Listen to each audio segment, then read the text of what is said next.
मित्रों नमस्कार, मैं मनोज सिंह आप सभी का अपने YouTube चैनल पर स्वागत एवं अभिनंदन करता हूं। इसके पहले हम लोग हाई स्कूल सिलेबस में जो जो विधाएं लगी हैं, जैसे अभी तक हमने क्या पढ़ा है, हमने संधि और उसके बाद समास और उपसर्ग और प्रत्यय पढ़ चुके हैं। आज हम लोग पढ़ेंगे छंद। छंद आपके सिलेबस में बस दो ही छंद हैं, एक सोरठा है, दूसरा रोला है। हमने 10 और 12 दोनों की क्लास लिखा है, तो दोनों जो है दोनों पढ़ाना होगा, क्योंकि हाई स्कूल में तो कम है लेकिन इंटर में कुछ ज़्यादा है। तो आइए हम लोग आज छंद देखते हैं। छंद, ऐसे तो छंद आपको परिभाषा की कोई जरूरत नहीं, सिर्फ देखते हैं छंद। छंद को हम लोग देखते हैं तो छंद के दो प्रकार हो जाते हैं। एक वैदिक हो जाता है जो पहले था, उसके बाद जो लौकिक जो इस समय चल रहा है वो लौकिक हो जाएगा, और पहले जो था वो वैदिक हो जाएगा। वैदिक में सिर्फ हमको दो को जानना है। दो को कौन कौन से जानना है? एक गायत्री को जानना है जिसमें 24 अक्षर होते हैं। गायत्री मंत्र जो आप लोग जानते हैं वही गायत्री है, जिसमें गायत्री मंत्र ओम भूर्भुवः स्वाहा जो है वो गायत्री मंत्र है, उसमें 24 वर्णों का प्रयोग हुआ है। इसके बाद हम लोग देखते हैं दूसरा। दूसरा है अनुष्टुप। अनुष्टुप एक छंद होता है जो आप लोगों के सिलेबस में नहीं है, ना तो आप लोगों को पढ़ना। आप लोग सिर्फ यही जानिए कि अनुष्टुप छंद का प्रयोग सबसे पहले यदि कहाँ हुआ है, तो सबसे पहले अनुष्टुप छंद का वाल्मीकि जी के रामायण में, वाल्मीकि चरित एक रामायण है, रामायण में अनुष्टुप छंद का प्रयोग हुआ है। वैदिक को बस हमको इतना ही जानना है, वैदिक और लौकिक दो छंद के भेद हैं। दो प्रकार का छंद होता है, एक वैदिक होता है, दूसरा लौकिक होता है। फिर उसके बाद वैदिक में हमने आपसे बताया तो एक गायत्री छंद होता है और एक अनुष्टुप छंद होता है, बस। इसके बाद अब हमको वैदिक छंद नहीं पढ़ना है, क्योंकि लौकिक छंद अभी लौकिक में हमको पढ़ना है। लौकिक में हम देखते हैं, जैसे देखा जाए तो सही सही प्रामाणिक पुस्तक में अगर वासुदेव नंदन जी में देखा जाए तो तीन ही प्रकार का है। हाई स्कूल के, आपके हाई स्कूल के सिलेबस में भी छंद के तीन प्रकार बताए गए हैं। एक हो जाएगा मात्रिक छंद, दूसरा हो जाएगा वर्णिक छंद, और तीसरा हो जाएगा मुक्तक छंद। मुक्तक छंद वो छंद होते हैं जिसमें किसी नियम की जरूरत नहीं पड़ती। मुक्त छंद होता है जिसका प्रयोग हिंदी में सबसे पहले सूर्यकांत त्रिपाठी निराला जी ने दिया है। तो ठीक है, आइए हम लोग अब लौकिक छंद के तीन भेद पढ़े हैं, एक मात्रिक है, एक वर्णिक है, दूसरा मुक्तक है। तो सबसे पहले हम मात्रिक छंद को पढ़ते हैं। मात्रिक छंद को भी पुनः तीन प्रकार से बांटा जा सकता है। जैसे एक हो जाएगा सममात्रिक। मात्रिक के भी तीन भेद हैं, पहला सममात्रिक हो जाएगा, और दूसरा अर्ध सममात्रिक हो जाएगा, तीसरा विषम हो जाएगा। हमने आपसे कहा सम हो जाएगा, अर्ध सम हो जाएगा और विषम हो जाएगा। तो अब सबसे पहले आप लोग नहीं, अगर बड़े छात्रों जो हिंदी टीजीटी पीजीटी की तैयारी कर रहे हैं उनके लिए अगर देखा जाए, नहीं तो कक्षा 12 के सिलेबस में ये पूछा जा सकता है कि कौन सा सममात्रिक है, कौन सा अर्ध सममात्रिक है और कौन सा विषम मात्रिक है। तो आइए हम लोग देखते हैं। जैसे सममात्रिक में, जैसे सममात्रिक में एक ट्रिक है, इसको आप लोग याद करिए। जैसे चोर जो होते हैं, चोरी करते हैं, उनसे आप क्या करवा दीजिए, चोरो गाओ हर गीत क्या। जैसे जो चोर होते हैं, चोरी करते हैं, जब पकड़े जाते हैं तो पुलिस वाले पकड़कर उनको क्या करवाते हैं, हर के गीत क्या गवाते हैं। ऐसे कोट कर लीजिए, जब चोर पकड़े जाएंगे तो पुलिस उनसे हर गीत क्या गवाएंगे। अब जो भी हो आप लोग इसको समझ रहे हैं पुलिस क्या करती है चोर को पकड़कर। सिर्फ हमको अभी इतना याद करना है कि हमारा कहाँ से प्रश्न सही हो जाए, बस। तो हमने कहा चोरो गाओ हर गीत क्या, तो सममात्रिक में चार हो जाएंगे। एक हो जाएगा चौपाई, दूसरा हो जाएगा रोला, चा से चौपाई और रो से रोला हो जाएगा, गीत गाओ से गीत क्या हो जाएगा, और हर गीत क्या से हर गीत क्या हो जाएगा। चौपाई में 16 मात्राएं होती हैं, रोला में 24 मात्राएं होती हैं, गीतिका में 26 और हर गीतिका में 28 मात्राएं होती हैं। अभी हमने आपसे बताया सममात्रिक, सममात्रिक में कौन सा हो जाएगा, हमने कहा कि चोरो गाओ हर गीतिका, चौपाई हो जाएगा, रोला हो जाएगा, गीतिका हो जाएगा और हर गीतिका हो जाएगा। ठीक है, इसके बाद हम देखते हैं अगला या दूसरा आता है अर्ध सममात्रिक। अर्ध सममात्रिक, अर्ध सममात्रिक वो होते हैं, जैसे देखिए अभी कोई किसी से आधा काम कराया जाए तो आधा काम अर्ध से संबंधित हो जाएगा। अर्ध सम, आधा सम मतलब पूरा नहीं, जो कि आधा हो। तो अभी हम देखते हैं, तय, हाँ आइए देखते हैं अर्ध सम। हमने पहले बताया था मात्रिक, मात्रिक में 3 हो जाएगा, सम मात्रिक हो जाएगा, अर्ध सम मात्रिक हो जाएगा और विषम हो जाएगा। तो सम जान चुके हैं, आइए अर्ध सम में। जैसे अर्ध सम का अर्थ ही होता है आधा। जैसे हमने कहा अभी आप, जैसे कोई भी हो, चाहे हम हो चाहे आप हो, अगर बेटे की शादी करेंगे तो बहू को शिक्षित ही ले आना है, अनपढ़ नहीं ले आना है। किस लिए नहीं ले आना है? क्योंकि बहू में दोष उत्पन्न हो जाएगा। दोष कैसे उत्पन्न होगा? वो पढ़ी लिखी नहीं रहेगी तो अपने बच्चों को नहीं पढ़ा पाएगी, परिवार में उतना ज्यादा ध्यान नहीं दे पाएगी। इसीलिए बहू को ले आना है तो सही ले आना है, अर्ध सम बहू को नहीं लाना है। तो अर्ध सम मात्रिक में क्या हो जाएगा? बहु दोषो, बहु का अर्थात दोष, बहु में दोष उत्पन्न नहीं होना चाहिए। इस अगर बहु में दोष उत्पन्न हो रहा है तो अर्ध सम मात्रिक हो जाएगा। बहु दोषो, बा से बरवे हो जाएगा, उ से उलाला हो जाएगा और दा से दोहा हो जाएगा, सा से सोरठा हो जाएगा। हमने आपसे कहा कि अर्ध सम मात्रिक में 4 हो जाएंगे। बहु दोषो, जैसे बरवे हो जाएगा, उलाला हो जाएगा, दोहा हो जाएगा और सोरठा हो जाएगा। तो बरवे में 19 मात्रा हो जाएगी, उलाला में 24 मात्रा हो जाएगी, दोहा में भी 24 और सोरठा में भी 24। ये दोनों दोहा और सोरठा एक दूसरे के विपरीत हैं। अभी अब जब इनके बारे में पढ़ेंगे तो आपको हम बताएंगे। हाँ, अगला है विषम। विषम में क्या होता है? विषम में कुछ, कुछ को आप याद करिए। कुछ कैसे है? का से कुंडलियां हैं और छ से छप्पे हैं। आप याद करिए, ठंडी का महीना जैसे है, आपके घर कुत्ता जरूर होगा। कुत्ता होगा तो अगर मान लीजिए ठंडी में कहीं ऐसे कुंडली मार कर बैठा है, कुंडली मार कर बैठा है, तो आप जाएंगे उससे कहेंगे दुर, कुत्ते को हटा देंगे। अर्थात कुत्ते को गांव में कहते हैं दुर, दुर कहते हैं। तो कुंडली कौन मारा रहेगा? कुंडली कुत्ता मारा रहेगा। उसको हमको क्या करना? उसको दुर कह के हटा देना है। दुर से हो जाएगा दोहा हो जाएगा और रोला हो जाएगा। आपसे कोई पूछे कुंडलियां किससे बनती हैं, तो दोहे से और रोला से कुंडलियां बनती हैं। कुंडलियां किसका भाग है? विषम का है। विषम का कुछ होगा, कुछ में कुंडलियां और छ से छप्पे। अब याद करिए, कुंडलियों में दुर हो गया, दोहा और रोला। अब याद करिए बचपना की बात अपनी, जब गांव में पहले छप्पर हुआ करते थे तो सब सही था, पूरा साल सही चल जाता था। लेकिन जब बारिश का महीना आता था, जिसके जिसके घर छप्पर रहा होगा वही इसका अनुभव कर सकता है और कोई दूसरा नहीं। जब बारिश होती थी, देखिए एक बूंद यहाँ से गिरती थी, एक बूंद तक अपने चारपाई को कहीं कहीं आप ले जाइए, आपको महसूस होता होगा, शायद हुआ होगा तो आपके जीवन में। तब उस समय यही लगता था कि हे भगवान, किसी तरीके से हमारे उद्धार करिए, छप्पर से हम बाहर निकलें।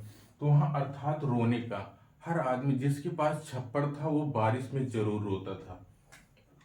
तो रोने का अर्थ क्या हो जाएगा? रो, अर्थात छप्पर जब होगा, जब बारिश में बूंद टपकेगी तो वह आदमी रोएगा। तो रोने से क्या हो जाएगा? रोला हो जाएगा और उलाला हो जाएगा। रोल, रोला और उलाला। हमने आपसे एक बार फिर, अगर आप चाहें तो इसका स्क्रीनशॉट ले सकते हैं।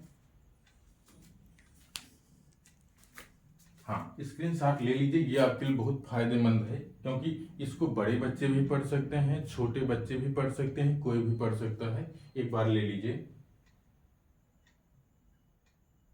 हाँ ठीक, आइए एक बार पुनः हम लोग फिर रिवीजन करते हैं। रिवीजन क्या करते हैं? हमने कहा वैदिक, वैदिक में आपको 2 जानना है, एक गायत्री को जानना है, दूसरा अनुष्टुप को जानना है। गायत्री वही गायत्री मंत्र जिसमें 24 वर्ण होते हैं।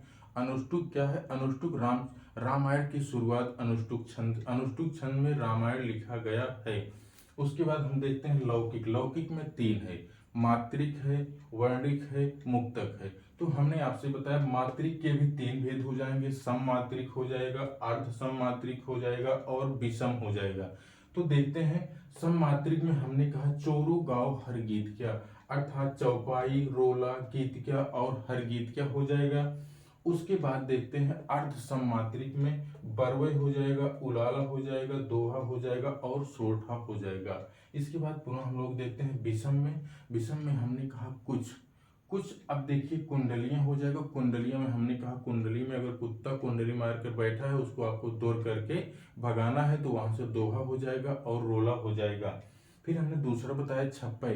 छप्पे वो है जो बारिश के समय जिसके पास छप्पा रहता था वो व्यक्ति रोता था। इसलिए रोता था क्योंकि पानी टपकता रहता था, उसको एक जगह कहीं सोने की व्यवस्था नहीं हो पाती थी, तो वहां पर रोला हो जाएगा और उलाला हो जाएगा। अभी तक हम लोगों ने सिर्फ क्या पढ़ा है, सिर्फ लौकिक में एक मात्रिक पढ़ा है। इसके बाद हम लोग आइए वर्णिक छंद को पढ़ते हैं। अब मात्रिक हो गया, मात्रिक के बाद वर्णिक। वर्णिक पढ़ेंगे, इसके बाद आपको हम बताएंगे मात्रिक छंद में कैसे लगाया जाता है। ठीक है, आइए पहले मात्रिक का हम मात्रा लगाना ही सीख लेते हैं सबसे पहले। हाँ, आइए हम लोग देखते हैं मात्रा। मात्रा के दो प्रकार, जैसे हमने कहा था मात्रिक छंद है तो उसमें मात्रा लगी, वर्णिक में वर्ण को गिना जाता है। अभी मात्रिक को ही देखिए।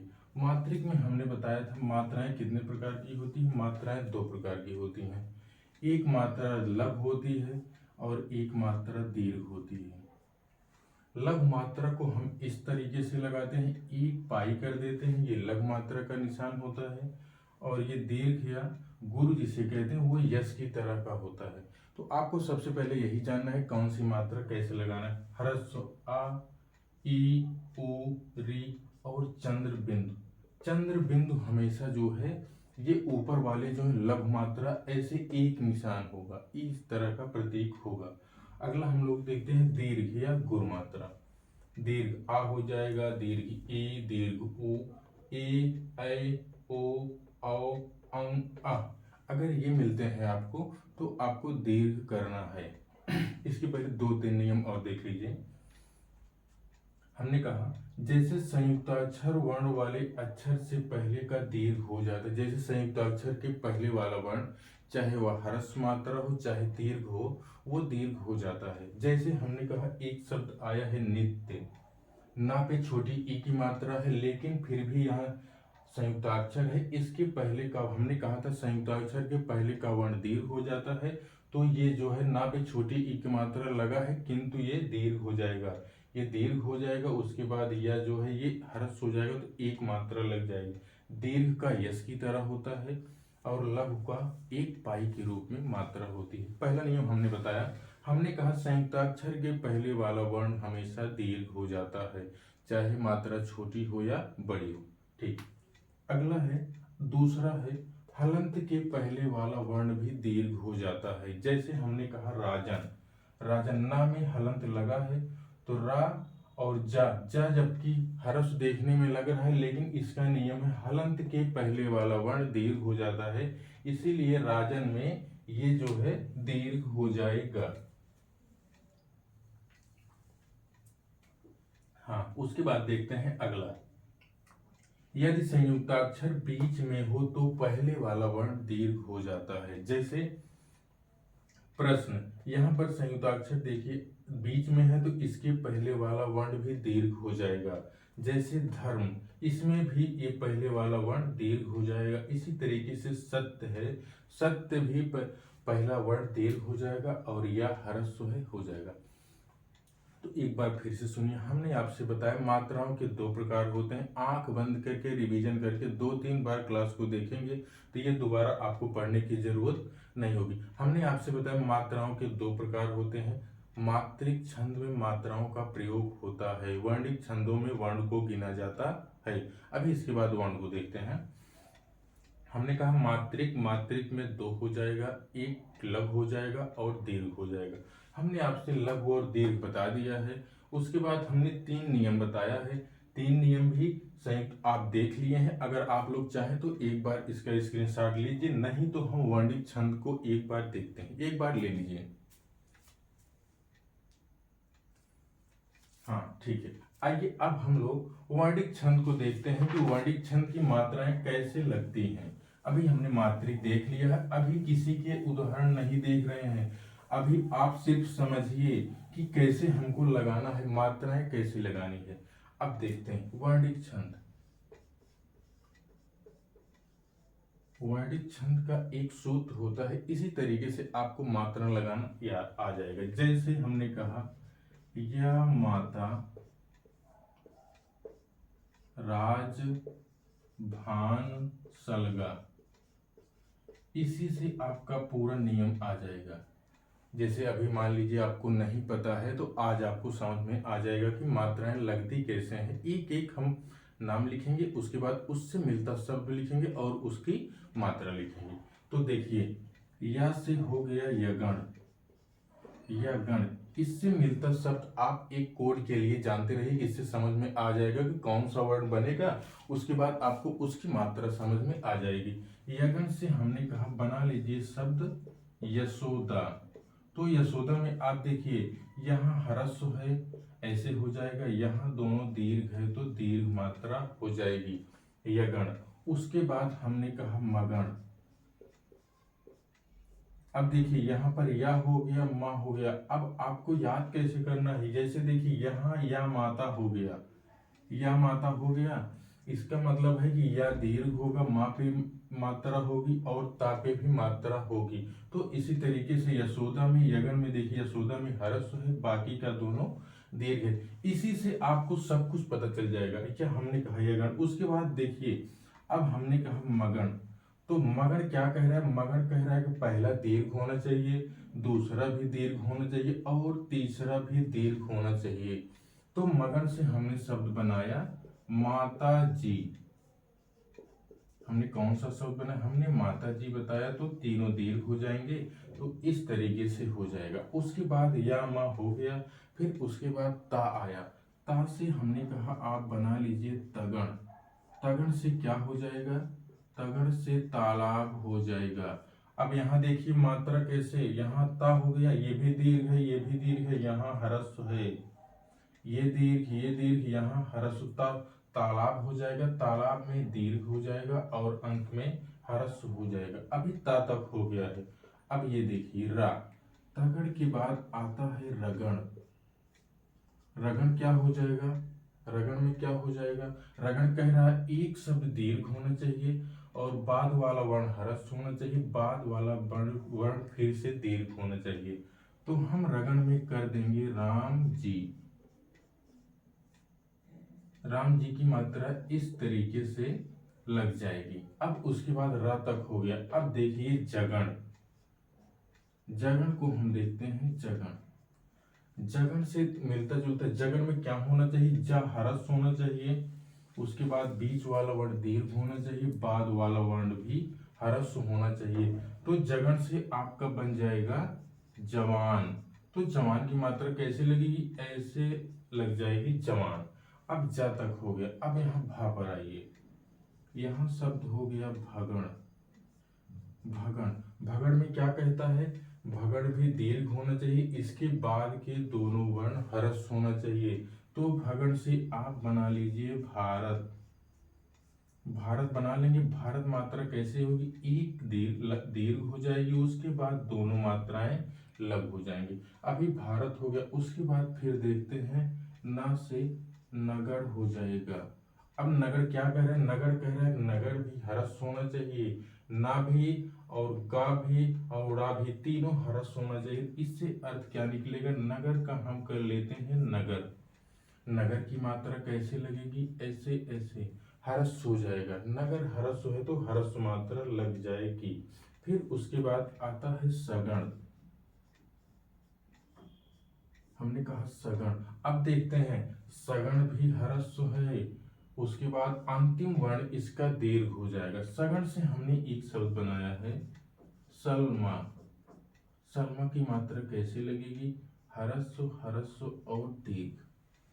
अभी हम लोगों ने सिर्फ ये पढ़ा है कि ये वर्णिक छंद है, वर्णिक छंद की मात्राएं कैसे लगती हैं, ये वर्णिक छंद का सूत्र है।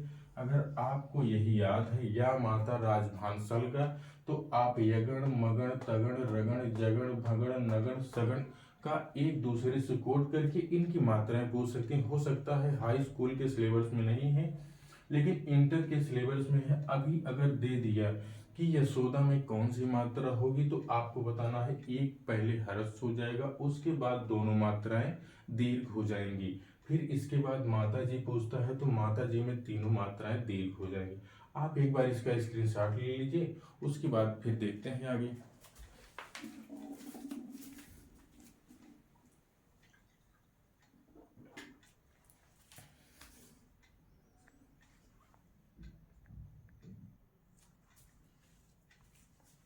हाँ, आइए मित्रों हम लोग देखते हैं कक्षा 10 के सिलेबस में एक रोला है और एक सोठा है। आज हम रोला को बता रहे हैं, उसके बाद सोठा को बताएंगे। हाई स्कूल का सिलेबस आज छंद का समाप्त होगा। इसी क्लास में कल आपको इंटर में जितने लगे हैं सभी आपको पढ़ाएंगे। अब यार इसको देख लेते हैं। हाँ, रोला छंद होता क्या है, आप इसका स्क्रीनशॉट लेके रख लीजिए, क्योंकि आपके पेपर में यही आएगा। या तो रोला या तो सोठा का उदाहरण परिभाषा सहित एक उदाहरण लिखना होता है। यही याद कर लीजिए, यही लिख दे, नहीं तो अभी सोठा का बताएंगे, उसको दोनों में से एक करना होता है। एक बार पहले स्क्रीनशॉट इसका ले लीजिए। हाँ, आइए हम लोग देखते हैं रोला क्या कहता है। इसमें 4 चरण होते हैं। 4 चरण आप देख रहे हैं। एक चरण यहां से यहां तक हो गया, और दूसरा यहां से यहां हो गया, तीसरा यहां से यहां हो गया, और चौथा यहां से यहां हो गया। यही चरण है। चरण अभी आप छोटे बच्चे हैं, इतना ही जानिए। चरण 4 हो गए। इसमें 4 चरण होते हैं। प्रत्येक चरण में 11-13 की यति होती है। जैसे इसमें यहां से यहां तक 11 होगा, उसके बाद यहां से यहां तक 13 होगा, 11-13 की यति होगी। उसके बाद हाँ 24 मात्राएं, 11-13 की यति होगी और कुल मात्राएं 24 होंगी। अंत में गुरु वर्ण हो, गुरु मतलब दीर्घ, अंत में गुरु वर्ण हो सकता है और नहीं भी हो सकता है। यह जरूरी नहीं है कि रोला में गुरु वर्ण अंत में आए। परिभाषा में ही लिखा है कि हो भी सकता है और नहीं भी हो सकता है। ठीक है, आइए हम लोग देखते हैं। लो जो जग हित पर प्राण निछावर है कर पाता, जिसका तन है किसी लोक हित लग जाता। अब हम मात्रा लगाना सीखेंगे। अभी हमने आपसे जो बताया था वही। यहाँ पर दीर्घ हो जाएगा, यहाँ पर दीर्घ हो जाएगा, यहाँ पर ह्रस्व हो जाएगा, यहाँ पर भी ह्रस्व, यहाँ पर भी ह्रस्व। यहाँ हमने आपसे बताया था कि यहाँ दीर्घ हो जाएगा और यहाँ पर ह्रस्व हो जाएगा। यहाँ पर ह्रस्व, यहाँ पर दीर्घ, यहाँ ह्रस्व, यहाँ ह्रस्व, यहाँ पर दीर्घ, यहाँ ह्रस्व, यहाँ ह्रस्व, यहाँ पर दीर्घ, यहाँ पर दीर्घ हो जाएगा। और यहाँ पर भी ह्रस्व होगा, यहाँ ह्रस्व होगा, यहाँ दीर्घ होगा, यहाँ ह्रस्व होगा, यहाँ पर भी दीर्घ हो जाएगा, यहाँ ह्रस्व होगा, यहाँ दीर्घ होगा, यहाँ पर दीर्घ, यहाँ ह्रस्व, यहाँ दोनों ह्रस्व हो जाएगा, यहाँ भी ह्रस्व हो जाएगा, यहाँ दीर्घ हो जाएगा और यहाँ पर भी दीर्घ हो जाएगा। ठीक, अभी हमने आपको रोला बताया। रोला में अब आपको बताना क्या, परिभाषा अगर आपको लिखना आ जाए तो आपको लिखना है। इसमें 4 चरण होते हैं। प्रत्येक चरण में 11 और 13 की यति होती है।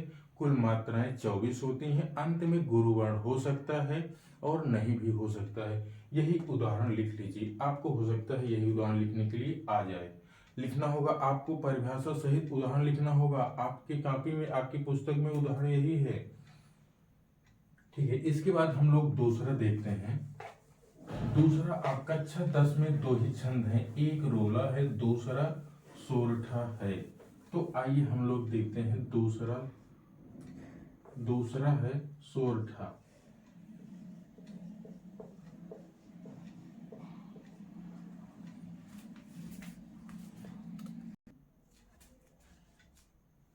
हाँ, आइए मित्रों हम लोग देखते हैं सोरठा। पहले तो इसका आप स्क्रीनशॉट ले लीजिए, उसके बाद आपको हम बता रहे हैं।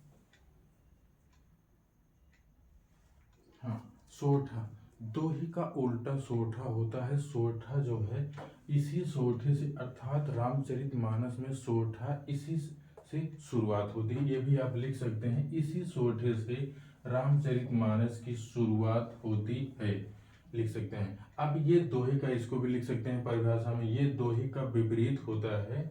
तो इसके पहले और तीसरे चरण में 11-11 मात्राएं होंगी और दूसरे चौथे चरण में 13-13 मात्राएं होंगी। हमने आपसे क्या बताया सोरठा में कि इसके पहले और तीसरे चरण में 11-11 मात्रा होगी और दूसरे चौथे में 13-13 मात्राएं होंगी। आइए उदाहरण देखते हैं। जो सुमिरत सिद्ध होय गण नायक करिवर वदन, करम अनुग्रह सोय बुद्धिराज शुभ गुण सदन। यही उदाहरण है। ये गणेश जी की वंदना की, रामचरितमानस की शुरुआत ही इसी सोरठे से होती है। गणेश जी की वंदना इसमें की गई है। जैसे जिसके सुमिरन मात्र से ही जो सुमिरन, जिसके सुमिरन मात्र से ही सारे कार्य सिद्ध हो जाते हैं, वो कौन है? गण नायक, गणों में नायक हैं। करिवर अर्थात हाथी का सिर, करि मतलब हाथी होता है, वर मतलब वदन मतलब मुख होता है। जिसका मुख गांठी हाथी के समान है, वो जो है गणेश जी हैं। करहु अनुग्रह सोई, बुद्धिरास शुभ गुण सदन। हे बुद्धिरास के शुभ सदन, शुभ रहने वाले, बुद्धिरास में शुभ करने वाले, करहु मैं आपका प्रणाम करता हूँ। हे गणेश जी, आप जो है हमारा उद्धार या हमारा कल्याण करिए। आपके सुमिरन से ही सारा कार्य सिद्ध हो जाता है। आप भी परीक्षा देने जाएं, 24 तारीख को आपकी परीक्षा है। परीक्षा देने से पहले सरस्वती और गणेश जी ध्यान करके तभी परीक्षा शुरू करिएगा लिखना। और विशेष तौर से आप लोग छोटे हैं, अभी पहली इस तरह की आपकी परीक्षा है। ये हमारे साथ भी हुआ था, आपके साथ हुआ है, आपके बाद भी और सभी कोई ना कोई जो है हर बार हाई स्कूल में जाएगा आपकी तरह प्रेशर। लेकिन प्रेशर लेके कोई काम आपको नहीं करना है। सबसे पहले आप वहां जाएंगे परीक्षा भवन में, तो आपको गलत नहीं भरना है। कुछ भी नहीं आ रहा है, वहाँ टीचर रहेंगे, आप उनसे पूछिएगा सर हमको ये नहीं आ रहा है कैसे भरे, तो वो सबको आप बताएंगे, सब आपको सब कुछ वो बताएंगे। आपको गलत नहीं भरना है और ना तो प्रश्न जल्दबाजी में करना है। जो भी करना है, जो भी लिखना है, बहुत सरल और सीधा लिखना है। बहुत घबराने की जरूरत नहीं, आराम से लिखिए, कोई दिक्कत नहीं। आप लोग बहुत एक साल पढ़े हैं, एक साल में तो पता नहीं क्या हो जाता है, 12 महीने होता है। 12 महीने जब पढ़े हैं तो अब थोड़ी दिक्कत होनी चाहिए। अब आराम से पेपर दीजिए और जाके कल जो अलंकार है, कल थोड़ा सा कक्षा हाई स्कूल का 24 से पहले कल जो है अलंकार आपको 2-3 सिलेबस आप में है, उसको अलंकार को कल हम बता देंगे। तब तक के लिए मित्रों नमस्कार, कल फिर आपसे मिलते हैं।